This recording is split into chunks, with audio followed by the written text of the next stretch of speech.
Hi friends. Okay, as promised, I'm going to tell you the story of what happened yesterday. And I was actually just on my way to the grocery store and it wanted to come pouring out, so I am literally pulled over in a parking lot. I'm going to tell you the story. So get yourself a tea. This is not like a normal reel, it's a story.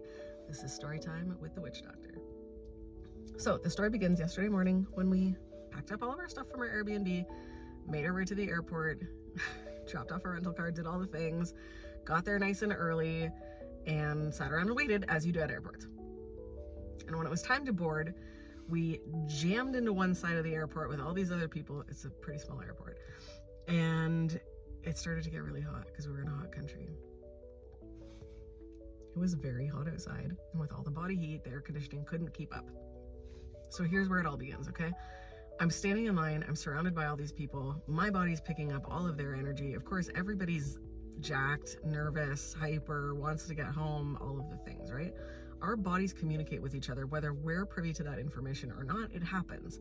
It's called co-regulation, and there's a whole bunch of other parts of our bodies that pick up information about other people's bodies too, like our guts and our hearts and all sorts of stuff. But co-regulation specifically happens in the nervous system, which means that if one person's jacked, most people are going to be jacked. So here we are waiting to get on the plane, and everybody's all heightened.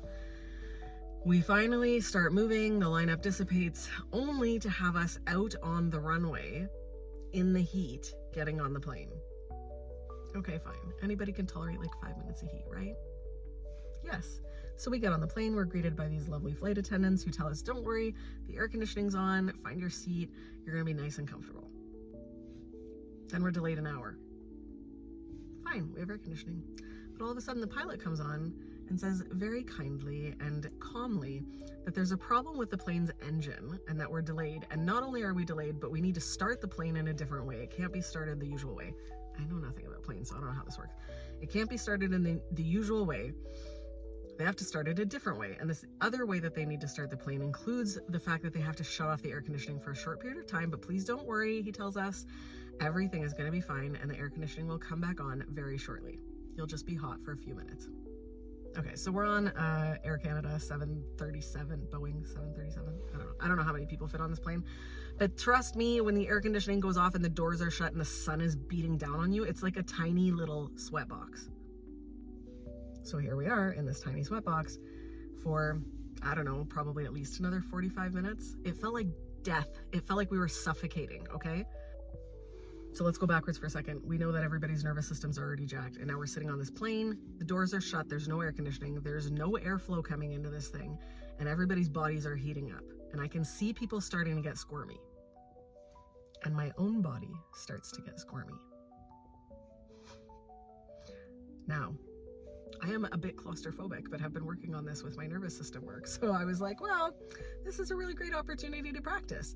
So I tuned into what I was experiencing in my body and realized that my body was alerting me to some danger. Well, what it was considering danger anyway. But like, let's be honest. It is a little bit unnerving to be sitting on a closed plane with no air conditioning in the scorching heat. It was like 40 degrees out. It literally felt like the air was caving in on us and suffocating all of us. Everybody was sweating, visibly sweating, squirming, and anxious. So again, let's think co-regulation. You've got a plane full of mostly anxious people. Our bodies are all picking up on each other's energy. So I sat there and I did my nervous system work like I should have, okay? I was really proud of myself. And I regulated and I kept myself calm.